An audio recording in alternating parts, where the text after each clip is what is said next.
Nakadosh Boker Or Masechet Gittin Daf Amud Aleph 38a1. We were just speaking about that when a person could buy from each other, but the Shaki says, how do we know that an Oved Kochavim, the purchases in Oved Kochavim Maseh Adav, how do we know that it works? Shneimar v'gam mibnei atoshavim garim imachem mehem tiknu, atem konim mehem, you could purchase, which means you could purchase from the akum avadim, but they cannot purchase us, right, as a slave.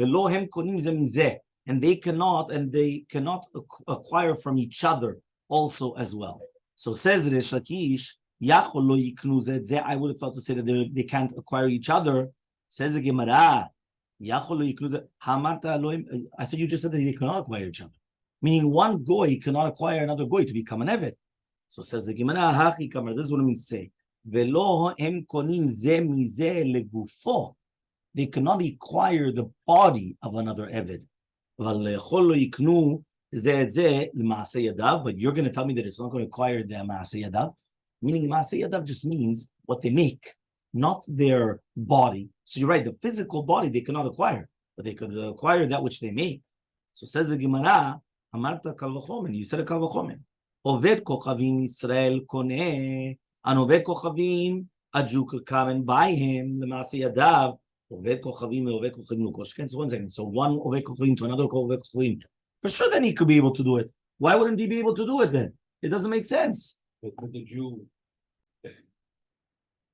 So now, says the Gemara now, yeah, Amarta Yudsel Kavachomen, if an Oved Kochavim, right, Yisrael Koneh, if a non-Jew, the Jew could come and acquire the non-Jew, Oved Kochavim to Oved Kochavim, one goy cannot acquire another goy, Lokoshik, and the one that he could acquire him from Maseh Yadav. For sure, he should be able to. So says the Gemara, but when do we say these words? That a goy could acquire another goy, the kasva, the kinyan kesef. But the Shakish learns that an akum could acquire akum, the kalvachomer, right? So he says, because it says, mi kesef miknato, aval bechazaka, lo. Kinyan chazaka, a goy cannot acquire another goy with a kinyan chazaka. Okay? Amar of Papa, we're by the Aleph, right, on the first word of the line where it says Amar of Papa. Okay, 2, 4, 6, 8 lines down. Amar of Papa. Rav Papa says, okay? Amar of Papa. Rav Papa says, Ammon u'Moav tiaru besichon. The lands of Ammon and Moab were permitted to Bnei Israel because of Sichon. What does that mean? We know the Bnei Israel, yes, we know the Bnei Israel are not allowed to conquer the lands of Ammon and Moab. Why not? Because Ammon and Moab, they come from Lavan, right? From Lot. Yeah. So therefore, what happens is that we are not allowed to come and conquer their lands. But Sichon came and he conquered the lands of Ammon and Moab.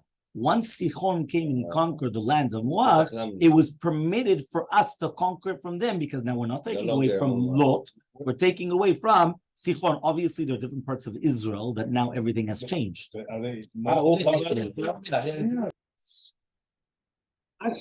find it by Oved Kochavim to an Oved Kochavim to Yisrael Menalam. Fine.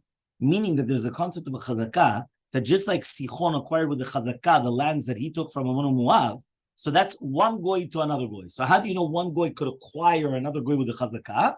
Sichon, that he conquered Ammon and Moab. But what about from an Oved Kochavim to a Yisrael? Which means, how do we know that an akum could be acquired to a Yisrael b'chazakah, right? So he comes and he says, Dichtiv vayish mimenu shevi. Because it says, Vayishma kerani min Rabbi lachem Yisrael vayish mimenu shevi. What does that mean? Since the shevi sheshava akum Yisrael b'milchama is called shevi, it means he acquires it, because it's your booty. From the fact that it's your booty, it means that now it becomes yours. And therefore, you're allowed to come and you're allowed to acquire it. So that's a proof that you're allowed to come and you can acquire, right, the goy. Until here, we're clear. Amar Rav Shimon bar Abba, Amar Rav Yochanan. Says the Shimon bar Abba in the name of Rav Yochanan. Eved shebarach mibet asurim yatsa leherut. If you have a Eved Kenani of a Jew, that he runs away from the Bet Asurim of a Goy, meaning a non-Jewish prison, Yatsa lecherut, he's completely free. Right? Velo, not only that, We force the master to come and to write a get shichrur. Okay? So Tznan, we're going to ask a contradiction. It says, Rashbag says, Bekach ubekach ishtabed. What does that mean? Whether you got him for an Eved or you got him as Ben Chorim, he becomes Mishubad to the first master. Anytime the Rashbag is in our Mishnah, Lacha is like him, except for Arev v'Tzaidan Uraya Charona, except for these three cases. Those are famous three cases, right? Between Arev is Machlok between Chachamim and Rashbag.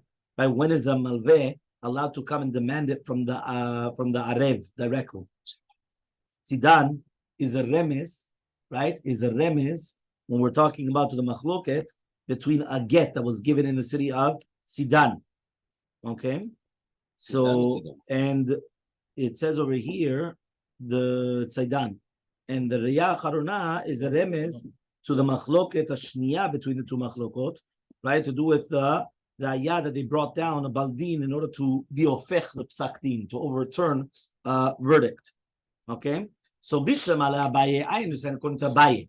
Muki lalahai lifnei yush. I could say that this is before yush and this is after yush. Meaning, when do we say right now that we're going to say the halacha is going to be like the Rashbag before yush? But if it's going to be after yush, it's a different halacha. But according to Rava, that he comes and he says lachar yush, and it's going to be after yush. Kasher de Rabbi Yochanan, you have a stiran Rabbi Yochanan. Because even Rabbi Yochanan that comes and he says that an eved that runs away, right, he's going to go to lecherut is only after the yush. It's still a stira to the psak of Rashbag, that he says that when you have an eved that was going to be redeemed, right, that it's going to be even after yush. So Rava is going to come and he's going to tell you, right? Tama mai, what is the reasoning? Mishum de Chizkiah. Because of Chizkiah, what does it mean? Boreach shani. If you remember, we said that the concept of Chizkiah is that maybe the eved will run in front of the bandits purposely to get captured. And once he's captured, then he knows he's going to become free. So because of that, Boreach is different. Right after the fact that what did he put himself into sakana as he ran in front of the bandits? Right? Is he going to come and he's going to close himself up? Obviously now. Meaning, right, you don't have to make a takana that he should stay under the first master. Right? So because of that, now it makes sense. The words of Rabbi Yochanan, the Paskin like Rashbag, right, with an Eved which is going to be redeemed. Okay, an Eved that was going to be redeemed, that he should still stay under the first master, but an Eved which runs away from Bet Asurim, he actually goes lecherut. It makes sense. Okay? Fine. Itmar, it was stated. Temor Shmuel ishtabai. Sorry, Amte. Right, I read Itmar. Amte de Mor Shmuel is a maidservant. So now we're talking about a female. So the female of Mor Shmuel, this is talking about the maidservant of Mor Shmuel, ishtabai, was captured. Parkua leshum amata. So he went and he redeemed her to become a shifcha. The shadrele. Right? So who was the one that did this? This was the Jews. The Jews went, they redeemed her, and they sent her to Mor Shmuel, to Shmuel. And what happened? He came and he said, Anan, Shalchule, he went and he told them, right? Anan Karashbag Sfiranam. I hold like Karashbag, that what? That he's still going to be, right? It's still going to be Mishubad to the first master, and therefore I don't care why you redeemed her, I still get her. Ati nami krabanan silach. So even if you're going to tell me now that you guys all like the chachamim, ana leshuma mata parkina laniela. He said, but we redeemed it for a shifcha, meaning like this. For you, anyway, it doesn't matter because you hold that whether you're going to redeem it for one reason or another reason, it always goes back to the original master. She was your maidservant; she goes back to you. But even according to the rabbis, that it all depends on what. Here, it's still going to be okay. Why is it still going to be okay? He comes and he says. And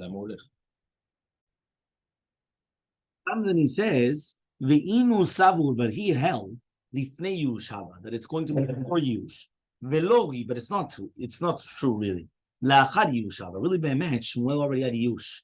So therefore, whether it's a chachamim or Rashbag, they both say that she goes out to free. Even if he came and he redeemed her to be a shifcha, she goes out free because it was after the one who went to yush. No, it wasn't him. It was other Jews. So says the Gemara, Ushmuel, right? Ushmuel lo mibayed ishtabdu lemishtabele. Right now, according to Shmuel, he's saying לא רק שלא ישתבד בשפחה, because since it was going to be מתייאש, already went out the בעלות, אלא גיטה דחירות הנמי לא צריכה. She doesn't even need a get שחרור. She doesn't even need an emancipation letter. You know what emancipation letter means? A get שחרור. Doesn't mean nothing. Wallow. Okay? Fine. So now says the Gemara, okay? Shmuel letameh, and Shmuel goes according to his reasoning. The Amar Shmuel, which Shmuel says, Hamafki avdo yatsa leherut. Somebody that's going to be mafkir, his servant, he goes out to become free. They don't say get shechur. He doesn't need get shechur. Shneimar says, "B'tzibur chol eved ish mikla kesef, eved ish velo eved isha." This is what it's dafka eved of a man and not a woman. Ella eved sheyesh lo reshut rabo alav. It means an eved that the master has permission over him. Karu eved, he's called an eved, but if the master does not, he's not called an eved. So therefore, if you come and you make your eved free, he doesn't need to get shechur because right now he's not your slave. He's free. He doesn't. The making him hefker, ownerless, means that you have no jurisdiction over him. If you have no jurisdiction, well, why does he need an emancipation letter? Why does he need a letter to become free? That's it. You're done. Okay. Another story. Ante de Rabbi Abba bar Zutra ishtabai. The main servant of Rabbi Abba bar Zutra was captured. Parka hahutar moda. So a goy came and he leshum itita, but he went and he redeemed her for what? To become his wife. So the goy redeemed her to become his wife. Shalchu ledidei. So they sent for the betin to Rabbi Abba. Iyauta vata, right? If you want to do good, yeah, shada lagita dechiruta. Send her a get shechur. Yeah, if you want to do good, right? Send her a get shechur. So says the Gemara, one second. Hechidami, what's the case here? If right now you could redeem her, and the goy comes and maskim to, to free her for money, why didn't you get the chirut? Now, if you cannot redeem her, so what does it help now to send her a get chirut now? No, we saw that he needs to write her. No, but the question is why? If right now, right, you could come and you could take her, right? You're going to pay. So then why do you have to give her a get shechrut? No, you're going to pay the goy to take her back. So therefore, why do you need to give her a get shechrut? Pay the goy to take her back. Right? But everyone, please. Olam de matzu parkila. Really, be'emet, he can redeem her. Yeah, ve'kevan de meshada lagita de chiruta. But once he's going to send her this geta chirut, chabure mechabre adadu parkila. Right? They're all going to come and they're all going to redeem her. Right, because they know, right, that she's going to be nifda lebat chorim, right? But if you're going to come and you're not going to send her an emancipation letter, they're not going to come and do it, right? Because they don't want to stam do it and then she's going to stay ashifcha, which means like this: if right now, right, she's going to stay ashifcha, why in the world? Imagine right now we're all in this room. Why in the world would we come and redeem the maidservant to stay ashifcha by Ronen? Doesn't make sense. But saying he wants, he says, so he should do it. Right? He should do it. Right? But if you're going to come and you're going to tell me now that no, now she's going to become a free woman, so now everybody will come together and say, you know what? We feel bad. You know, this, that, here. You understood? So now we actually understand that if right now, right, so the first answer was, really, Bemet, he could redeem her.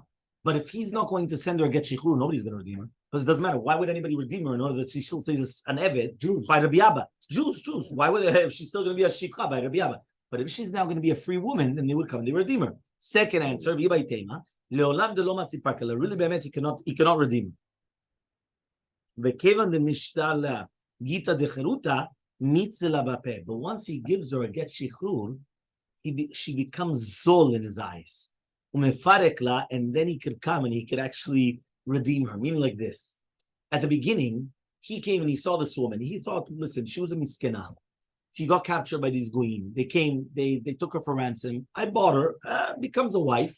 Okay, no problem. He bought her to become a mistress. No problem. But the second that you come and you send her an emancipation letter, a letter that now is a get shechrur, what did you just tell this new husband? That your wife was a shivcha. All of a sudden he looks, he's like, no, one second.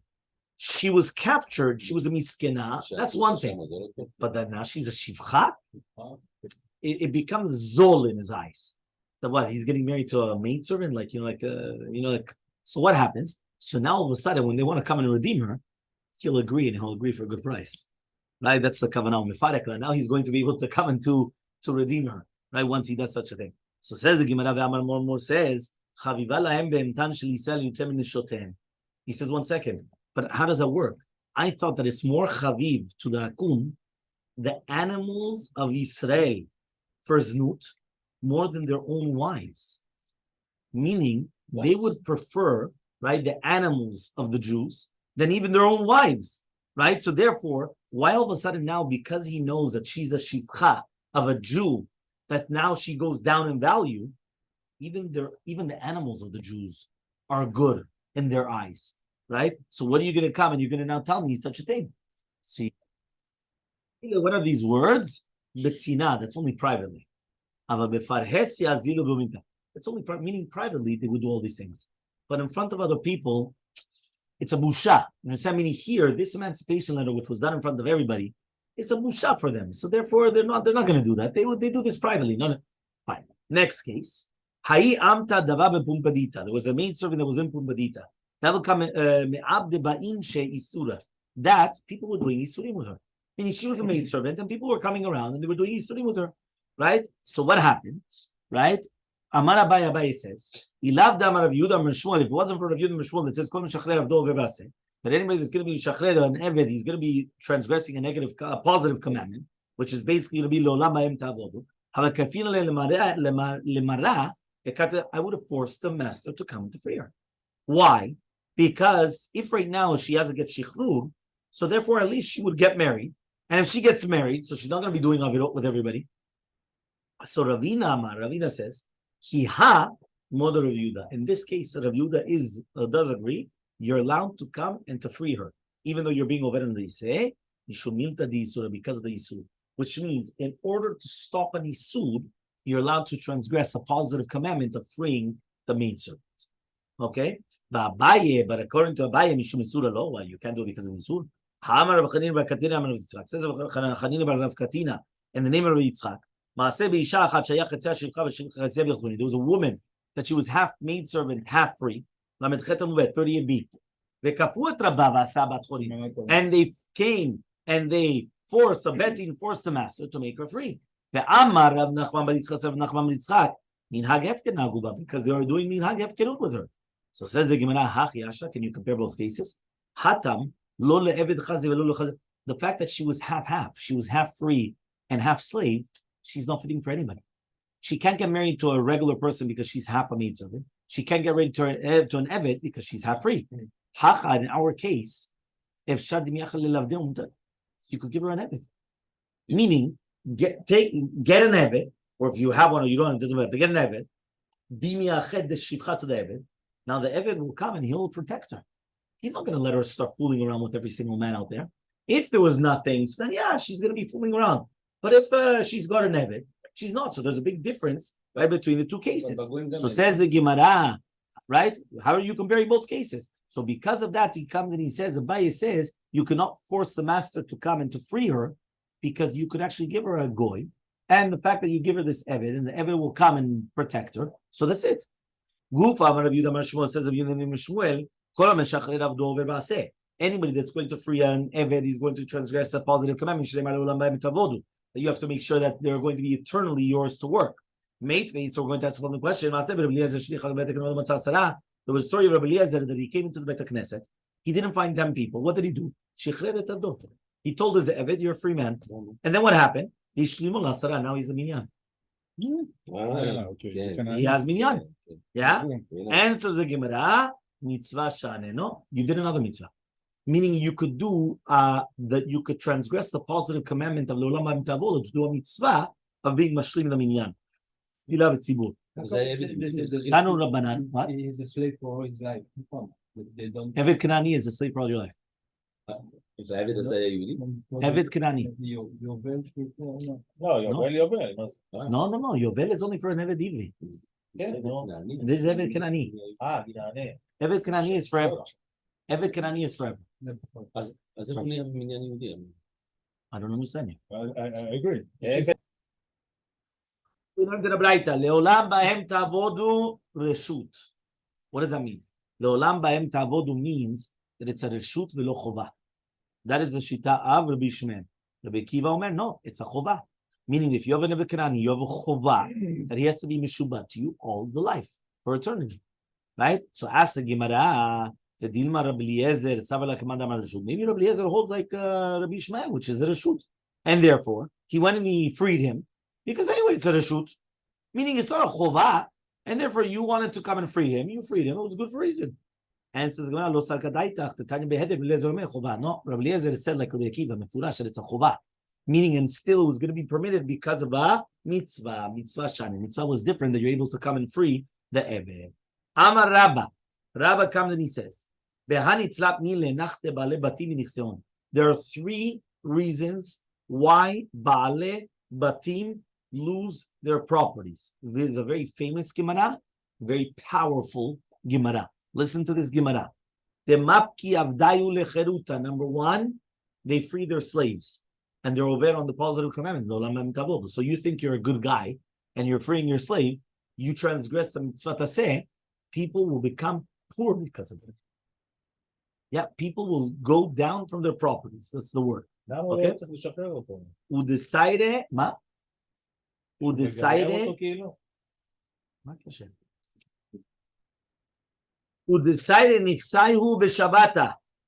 They come and they check their fields on Shabbat. There's an Isur Rabbanan to check your field on Shabbat. What does it mean? So imagine right now on Shabbat, you come to your field and you say, you know what? I have to plow over here and I have to take out the weeds over there and I have to do this. Now, you're not doing anything on Shabbat, right? But you're inspecting, you're coming and you're saying, right? You're coming and you're inspecting, you want to see what. Now that's Isur Rabbanan. That's number two. Number three, they make a Seudat Shabbat during the time that they have a shiur in the midrash. Right? So what are they doing? They come, the Kiddush Club. Yeah? Right? That's what they're doing. Kiddush Club. Kiddush Club. Yeah? Kiddush. No. They're doing the Seudah. They're being Kovei the Seudah. So instead of going to shiur, they go to Seudah. So he says, the Amar Ochia Bar Abba says, there were two families in Yerushalayim. Right? There were two people that they came. There were two families that they were uprooted in Yerushalayim. One of them, they were Kovei Seudah on Shabbat. And one of them is Kovei Seudah be'erev Shabbat. Which means one of them made the Yikar of the Seudah Belel Shabbat instead of the morning. And you're not supposed to do that. Because you have to be mechabed the day of the Shabbat more than the night of the Shabbat, right? That means a lot of people, they make that mistake. And that's why some people, they took off Kiddushin. Why? Yeah. Because the Yikar of the Seudah of Shabbat is Shabbat Baboker. Not on Leil Shabbat. Right? And not on Leil Shabbat. And therefore, it should be a bigger Seudah. It should be a bigger Seudah. Now, what happens? A lot of times, you don't have Kiddushin on Friday nights. You don't have Kiddushim on Friday. So what happens? So because of that, what happens is that some people come, they go to synagogues, and they start having a Kiddush. And then they don't even have a Seudah at home. Why? I already ate. I am a Seudah. Right? I am a Seudah. Right? No. Shabbat morning. So because of that, but the Yikar Seudah is supposed to be Shabbat morning. So because of that, what happens? You have to come to the Kiddush, you eat a little bit, or you don't eat anything. You eat a little bit, but you don't eat nothing. You understand? You don't eat nothing. Yeah? So what happens? So therefore, two different reasons, they were uprooted. Right? Amar Rabba. Says Rabba, in the name of Rab, Hamagdish Abdo Yatsa Lecherut. Yeah, if somebody is going to come and he's going to be Magdish et Abdo, he's going to consecrate his servant. He's going to come and he's going to be going out free. My Tama was reading Gufe la Kaddish, because the body does not become Kadosh. Gufa Eved cannot become Ekdesh. Not for the Mizbeach, not for you're not going to bring the Eved as a Korban, no? And also it's not as Bedek Habayit as well. So he says Lidme lo Kaman, you didn't say it's going to be for the money. We don't see that somebody can give his body to. No, that's the value. That's the domain. That's the Erko, the erech, erki alai, that's an erech, the value of but not the actual body. Meaning you can't bring the eved. If somebody comes and he says, this eved is ekdesh, you're going to bring the eved as a korban? No. The value of the money, you didn't say that either. So therefore, what's happening? Lidmelo kaman, ela delave am kadosh kaman. It just means that the kavanah is that the eved, right? The eved should be, right? The eved should be, right? Delave am kadosh kaman. Right? What does it mean am kadosh? He comes and he says, right? Am kadosh means that he should be a Yisrael gamur. That's what it means. It means that he should be a true Jew, because once you consecrate him, he's going to become an am kadosh. What's an am kadosh? Holy nation, meaning a Jew. Rav Yosef Amar. Rav Yosef says in the name of Rav, Hamafkir Abdo Yatza Lecherut. You're going to be mafkir. So beforehand we said a magdishet Abdo. You consecrated your slave. He goes to cherut because that means obviously you meant that he should become an am kadosh. Am kadosh means a holy nation. And Rav Yosef says in the name of Rav, Mafkir Abdo. You free him, he becomes lecherut. Man damar according to the man magdish kol sheken mafkir. So the one that says magdish kol sheken, if you're going to be mafkir, you're eved. But according to the man mafkir, aval magdish no. Dilma lidme kama. But maybe you meant for the money, like what John Paul said. Maybe you're talking about the value. Okay. Ibailehu. So we're going to ask another question now. Tzarich get shichrut or tzarich get shichrut? Meaning, if you're going to be magdish or mafkir, and each one the shita told them, behemet, he goes up free. Do you still have to give him an emancipation letter or not? A letter of freedom or not? So Tashema, we're going to try to bring a proof. No,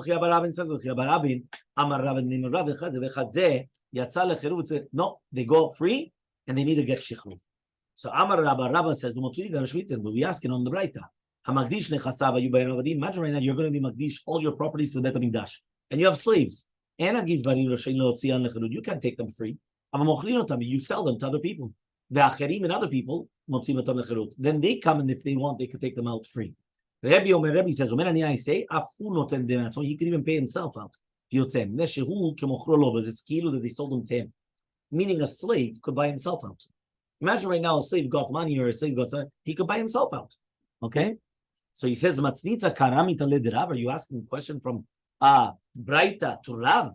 Rav Tanu Pali. Rav, even though he was an Amorah, he had this level of a Tana. And therefore he could be cholek on other Tanaim. Meaning you can't ask a question on Rav just from that. Okay? Tashema, we're going to try to bring another proof now. Ach kul cherem asher yacharim yishir Hashem, yikol Hashem leo me'adam u'be'ema, right, in Vayikra, right, towards the end. Kodesh kodeshim ula Hashem me'adam. What is me'adam? Elu avadav shchuta v'kananim. Which means that if right now you consecrated Adam, and who is the Adam over here from Adam? The Eved v'shivcha Kananim. So therefore they're going to be muktashim to the Beit HaKabayit. So that's what we're learning. So therefore it comes out that it does work actually, and they don't go free. So what are we talking about now that they go free? They don't go free, they go to the Beit HaKabayit. So it says the Gemara, what are we dealing with? The Amar Lidmei, you said that the value go. So it's the value. And therefore you didn't say anything of Kiddushan Gufa Eved, and therefore you can't say that the Kavanah is that he becomes Am Kadosh, right? So therefore he doesn't go free. He actually becomes consecrated to the Beit HaMikdash. So then just say always that it was really meant for the money. So says if so, they're not allowed to take them out to freedom. What are the Gizbarim doing? At the end of the day, what do Gizbarim have to do with it? What balut do they have onto him? He didn't actually consecrate him. It was just the value of the money. Nothing to do with the Eved. The two, and furthermore, how do you sell it to other people and other people are going to take them out free? What do other people do with it? It's only the value. It's not the actual Eved. The two, and furthermore, Rabbi says, I'm going to say, you could pay himself out, and he goes out, if it's for money, what does it mean? If he consecrated the value of the Eved to the Bet HaMikdash, what does it mean the Eved could buy himself out? The Eved can buy himself out. He only consecrated the money to the Bet HaMikdash. But it's not that the Eved itself belongs to the Bet HaMikdash. So Tashema, we're going to try to bring a proof of Magdish Avdo. Somebody's going to consecrate a slave. Oseh ve'ochel. What does he do? He works and he eats from the perot that he worked, right? Because obviously they belong to him, right? Shelo yigdish el adamav, because he only consecrated the money and nothing else. Which means even though he said hareu kadosh, the kavanah was not that the body is kadosh. It just means that the money, right? That the value. Okay, so therefore, since it's only going to be for the value, he's still working and everything. What's the difference? So how many? Who is this then? Rabbi Meir. It's Rabbi Meir. Rabbi Meir said a very famous line, right? Nowadays I wouldn't say it, right? But he said, people do not talk in vain. You know? Do not talk in vain. On a serious thing. What does that Maybe on a mean? serious thing. Right? People do not talk in vain. If the guy already said something, it wasn't just stum, he said it. Yeah. He said it meaning that there's something there. You understand? So therefore he comes and he says that obviously we're talking about dvarim that you're going to say there has to be something else. So the same thing over here, right? When he says avdiya kadosh, if we're going to say it's kipshuto, that the person is going to be kadosh, right, which is a gufo shelevet and not the money, so then he went out lecherut, and then there's no ekdesh. So it comes out that he went and he said lashon of ekdesh levatala. So if according to Rabbi Meir, he's going to say damavalai, and therefore there's a chiyuv of ekdesh. The chachamim that they argue on Rabbi Meir, and they say no, that a person does speak in vain, right? The kavanato mashmotam that really be'emet it's like this simple. So really be'emet it wasn't the gufo shelevet and everything. It's actually going to be Demea. He didn't say Demea of the Elai, and therefore the Eved goes out to Cherut because really be'emet the fact that there was a stam hekdesh was levatala, and Rav holds like the Chachamim. We'll continue tomorrow.